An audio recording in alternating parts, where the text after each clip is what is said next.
காதோடுதான் நான் பேசுவேன். எங்க பாப்பா வந்து சொல்ற பேச்சு கேட்க மாட்டேன். 28 வயசு ஆகுது. சொல்ற பேச்சு கேட்கவும் மாட்டேன்றா. கல்யாணம் பண்ற வயசு ஆயிடுச்சு. பிடெக் படிக்க வச்சேன். ஆனா வந்து அதுக்குரிய இதுவாக நடந்துக்க மாட்டேன். நாலேஜுக்கு ஏற்ற மாதிரி நடந்துக்க மாட்டேன்றா. குழந்தை தன்மையா இருக்கிறா. அதாவது ஏருக்கு மாறா பேசுவா. அதாவது நம்ம ஏதாவது சொன்னோம்னு வச்சுங்களேன், அதனால செய்ய முடியாது அப்படின்றவா.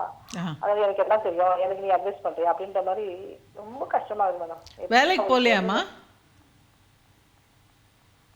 வேலைக்கு போகலையா? வேலைக்கு போகல மேடம். வேலைக்கு போனாலும் ஒரு இடத்துல போயிட்டு மிங்கல் ஆக மாட்டாங்க மேடம். இப்போ இன்ஜினியரிங் படிக்க வச்சிங்கல்ல, அப்போ அரியர்ஸ்லாம் இல்லாமல் படித்தாங்களா? ஃபர்ஸ்ட் இயர் மட்டும் தான் அரியர் வச்சாங்க. மற்ற வருஷம் எப்பவுமே அந்த மாதிரி வச்சது இல்லை. கரெக்டாக பாஸ் ஆகி கரெக்டாக வந்துட்டாங்க. 12th என்ன ஸ்கோர் பண்ணாங்க மார்க்கு? 996 எடுத்தாங்க. அப்போது ஸ்கூலில் படிக்கும்போது காலேஜில் படிக்கும்போதெல்லாம் அவங்களோட பிஹேவியரில் ஏதாவது டிஃப்ரென்ஸ் இருந்ததா? காலேஜில் படிக்கும்போது தான் நான் கண்டுபிடிச்சேன். அதாவது எப்படின்னா, அவங்க யாரு கூட அதிகமாக மிங்கல் ஆகுறதுல அவங்களுக்கும் ஒரு செட் இருக்குது இல்லை, யாரு கூட சேர மாட்டாங்க, கோவப்படுவாங்க, அதிகமாக கோவப்படுவாங்க. அவ்வளோதான். அது வந்து பெரிய குறைபாடு சொல்ல முடியாது. அது மாதிரி நிறைய பேருக்கு இருக்காங்களே.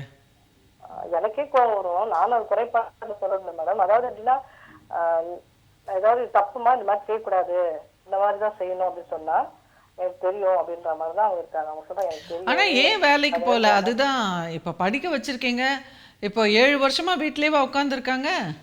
இல்லை இல்லை, அவ இல்லை வீட்டில் இல்லை, வெளியே தான் போயிருக்கா. இன்னும் வரைக்கும் அவள் வெளியே தான் போயிட்டு அவ இஷ்டத்துக்கு தான் அவ இருக்கா.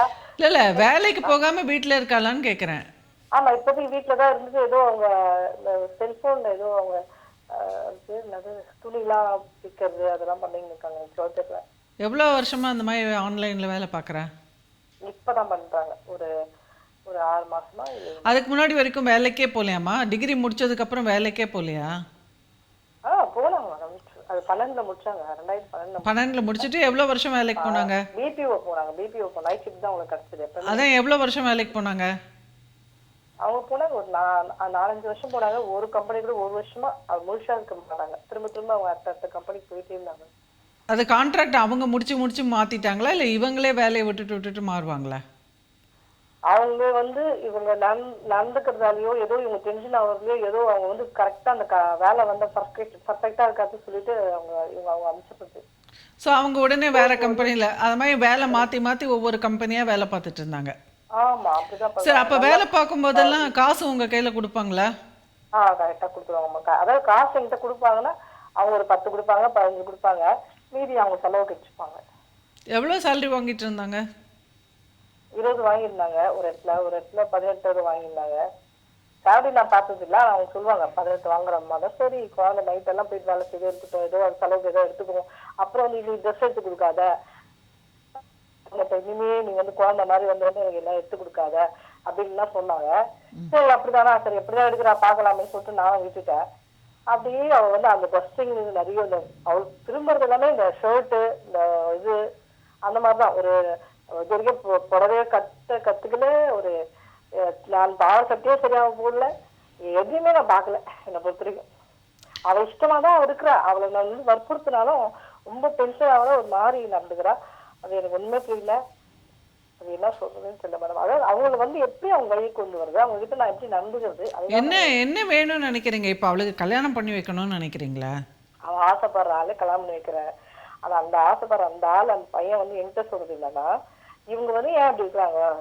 அவ யாரையும் லவ் பண்ணிட்டு இருக்காளா? ஆமாங்க மேடம். அவன் அந்த பர்சன் என்ன கேக்குறான்? என்ன படிக்கிறாரு அவரு? லவ் பண்றவரு என்ன வேலைக்கு போறாரு? அவர் ஏதோ இப்பதான் ஏதோ வேலைக்கு போயிருக்காரு அவரு சமீபமா. சரி, இப்போ உங்க வீட்டுக்காரரும் ஒத்துக்கிட்டாரா அதுக்கு? அவர் வந்து வேற வழி, அதாவது இப்படியே பண்ணீங்கன்னா ஏதாவது ஒண்ணு பண்ணுங்க, இப்படியே இருந்தா அப்ப அவர் எங்க வீட்டுக்காருக்கு வந்து நான் நிறைய விஷயம் சொன்னா இதெல்லாம் ஒரு விஷயமே இல்லை அப்படின்ற மாதிரி தான் அவர் சொல்றாரு. இதெல்லாம் ஒரு விஷயம் இல்லை, அது வந்து திமிர் பிடிச்சது, அது வந்து வேணுட்டு அது பண்ணுது, அதுக்கேற்ற மாதிரி நீ வந்து அதுக்கேற்ற மாதிரி நீ பேசுற, உங்க கதையே எனக்கு பிடிக்கல, என்னை விட்டா போதும் ஓடிட்டு அப்படின்னு அவரு கோபம் வருது அதுக்கு.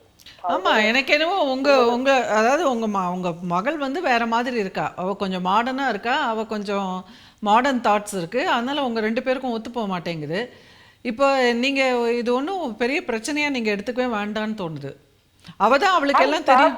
ஓகே மேடம், நாங்க இருக்கிற ஏரியா வந்து கொஞ்சம் அதாவது கொஞ்சம் லோக்கல் அந்த ஏரியாவில் தான் நாங்க இருக்கோம். மாடர்ன் டாக்ஸ் நாங்க படிக்க வச்சோம். நாங்க அதான் ஒத்துக்கிறேன். நான் என்ன சொல்றேன், பொம்பளை பொண்ணு வெளியே வந்து 4 இடம் போறேன், ஏரியால மனுஷால் வந்து எப்படி பார்ப்பாங்க அதெல்லாம் கொஞ்சம் நீ தெரிஞ்சுக்கணும் தான் சொல்றேன். நான் வந்து அதை போடாது இது போடாது வயசு கேட்டாது, நீ வந்து கொஞ்சம் உடம்பு நல்லா பாத்துக்கோ, இன்னும் நீ நல்லா வச்சுக்கோ, உனக்கு எப்படி சேஃப்டி பண்ணு பாத்துக்கோ, நான் ஒரு நல்லதுதான் சொல்றேன்.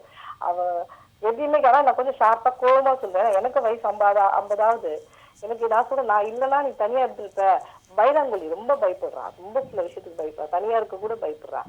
அப்படி பட்டு நாளைக்கு எப்படி நீ வந்து சரி அந்த பையன் சொல்றான், எங்க வீட்டுல சொல்லிட்டா நீ சீக்கிரமா கல்யாணம் பண்ணணும் அப்படின்னு அவர் சொல்றாரு. இதுக்கு மேல எப்படி வெயிட் பண்ணணும் அப்படின்றாரு. அவன் சொல்றான், நான் வந்து இந்த பொண்ணு இப்படி இருந்தா எங்க வீட்டுல எப்படி போய் இதை பேசுறது அப்படின்னு அவன் கேட்கறான். எனக்கு இது ரெண்டுமே எல்லாமே ரொம்ப கஷ்டமா இருக்கு மேடம். அப்ப எதுக்கு லவ் பண்ணானா? அதுதான் அவனும் கேட்கறான், அந்த பையனும் கேட்கறான். நாங்களும் அந்த கொஸ்டின் தான் கேட்கிறோம். ஏன் நீ இது மாதிரி எல்லாரும் டார்ச்சர் பண்ற, ஏதாவது ஒரு முடிவு சீக்கிரம் வா அப்படின்னா இவருக்கு வந்து அந்த என்ன பயம், இன்னுக்குள்ள என்னதான் இருக்குது, என்ன பிரச்சனை, வெளியே வா சீக்கிரம் பண்ணு. இல்ல நான் வந்து இன்னும் வந்து தெரிஞ்சு கத்துக்கணும், இன்னும் வயசு 28 இன்னும் கத்துக்கணும், என்ன பண்ணணும். எங்க 2 பேரும் அவ சொல்ற, எங்க வீட்டுக்கு எனக்கு வயசாகுது, எனக்கு ஒரு சில கடமை இருக்குது, பெரிய பையன் லவ் பண்ணி கல்யாணம் பண்ணிக்கிட்டான், சரி நாங்க அதுவும் ஒத்துக்கிட்டோம். இந்த பொண்ணு இப்படி இருக்கிறாளே சொல்லிட்டு எல்லா குடும்பம் எங்க ரிலேஷன் எல்லாருமே கேட்கறாங்க. நான் இதெல்லாம் சொல்றது இல்லை, குழந்தை தன்மையா இருக்காது, என்னடி பண்றது கொஞ்சம் புரிஞ்சுக்கிட்டு அப்படின்ற மாதிரி நான் மழுப்பி பேசினிருக்கேன். சரிங்களா, தெரியுது, ஆனா வந்து நீங்க இருக்கும்போது நல்லா செய்யுங்க, நீங்க தான் செய்ய முடியும். சரி, ஒரு தடவை நேர்ல கூட்டிட்டு வரீங்களா, அப்பாயின்மெண்ட் ஃபிக்ஸ் பண்ணிட்டு? Okay madam. Okay, thank you. Okay, thank you. Pre marital counselling அப்படிங்கிறது வந்து சில நேரத்தில் கொடுக்கறது ரொம்ப நல்லது. ஏன்னா அம்மாக்கும் பொண்ணுக்கும் அண்டர்ஸ்டாண்டிங் இல்லை அப்படிங்கிற போது திருமணம் அப்படிங்கிறது ரொம்ப பெரிய ஒரு விஷயம். பல பேரோட வாழ்க்கை அதில் வந்து இன்வால்வ் ஆகுது. அடுத்தது வந்து அதுக்கு தயாராகணும், பொறுப்புகள், கடமைகள், நிறைய விஷயம் இருக்குது. ஸோ அதனால் கண்டிப்பாக இந்த மாதிரி சிக்கல் இருக்குது அப்படிங்கிற பொழுது பேரண்ட்ஸ்க்கும் பொண்ணுக்கும் வந்து நல்ல அண்டர்ஸ்டாண்டிங் இல்லை அப்படிங்கிற பொழுது கண்டிப்பாக ஒரு கவுன்சிலிங் எடுத்துக்கிட்டாக்கா ரொம்ப நல்லது. ஏன்னா ஃபஸ்ட்டு பார்க்கும்போது ஒன்றும் பிரச்சனை இல்லை, கல்யாணம் ஆனால் சரியாயிடும் அப்படின்னு நினைப்போம். ஆனால் வந்து முக்கால்வாசி வந்து அம்மாவோட ஒரு நல்ல ரிலேஷன்ஷிப் இல்லாத பெண்களுக்கு வந்து போகிற இடத்துலையும் வந்து சரியாக அவங்களால அட்ஜஸ்ட் பண்ண முடியறதில்ல. அதுதான் நிறைய இடத்துல நம்ம பார்க்குறோம். ஸோ அதனால் அது கொஞ்சம் ரிசால்வ் பண்ணுறதுக்கு ட்ரை பண்ணணும். அப்படி ரிசால்வ் பண்ண முடியலனாலும் அந்த பர்சனாலிட்டி கிளாஷ் வந்து எதனால் வருது அப்படிங்கிறத மட்டுமாவது புரிஞ்சுக்கிட்டாக்கா அட்லீஸ்ட் அனாவசியமாக மற்றவங்களை ப்ளேம் பண்ணாமல், குற்ற உணர்வு கொள்ளாமல் அவங்க வந்து அதை கொஞ்சம் ஏற்றுக்கக்கூடிய மனப்பான்மையாவது அவங்க டெவலப் பண்ணிக்கலாம். சில இடத்துல வந்து சில அம்மா வந்து ரொம்ப ரூடாக இருப்பாங்க, அவங்களும் எவ்வளோ சொன்னாலும் மாற மாட்டாங்க. அது பிள்ளைகளை வந்து ரொம்ப பாதிக்கும். அப்போ அது காலத்துக்கும் அவங்களுக்கு அந்த காயம் இருக்கும். ஸோ அந்த மாதிரி நேரங்களில் அப்போ அவங்களுக்கு இருக்கக்கூடிய குறைபாடுகளை எதனால் இருக்கும் அப்படிங்கிற மாதிரி ஒரு கோணத்தில் பிள்ளைகளை சிந்திக்க வைக்கும் பொழுது அட்லீஸ்ட் அவங்க வந்து ஏற்றுக்கிட்டு சரி நம்ம வாழ்க்கையை நம்ம வாழலாம் அப்படின்னு சொல்லிட்டு அடுத்த ஃபேஸ்க்கு போயிடுவாங்க. இல்லாட்டினா அந்த ஏக்கம் இருந்துகிட்டே இருக்கும், நமக்கு அம்மா கிட்டேருந்து கிடைக்க வேண்டிய அந்த அங்கீகாரம் கிடைக்கலையே, அந்த ஒரு ஆஸ்வாசம் கிடைக்கலையே, நமக்கு வந்து அப்படி ஒரு கம்ஃபர்ட் கிடைக்கலையே அவங்கக்கிட்ட அப்படின்ற ஒரு ஏக்கம் வந்து அவங்களுக்கு இருந்துகிட்டே தான் இருக்கும். ஸோ அது வந்து பல விதத்தில் வந்து பாதிக்கும். அதுவும் நம்ம நாட்டில் வந்துங்க இந்த அம்மா சென்டிமெண்ட்டு ஓவராக இருக்குது. ஸோ அதனால் எல்லோரும் வந்து அம்மா அம்மா அம்மானு ரொம்ப ஓவர் சென்டிமெண்ட்டாக பேசும்பொழுது இந்த மாதிரி ரிலேஷன்ஷிப் நல்லா இல்லாத பெண்களுக்கு வந்து பெரிய ஏக்கம் வர ஆரம்பிச்சு.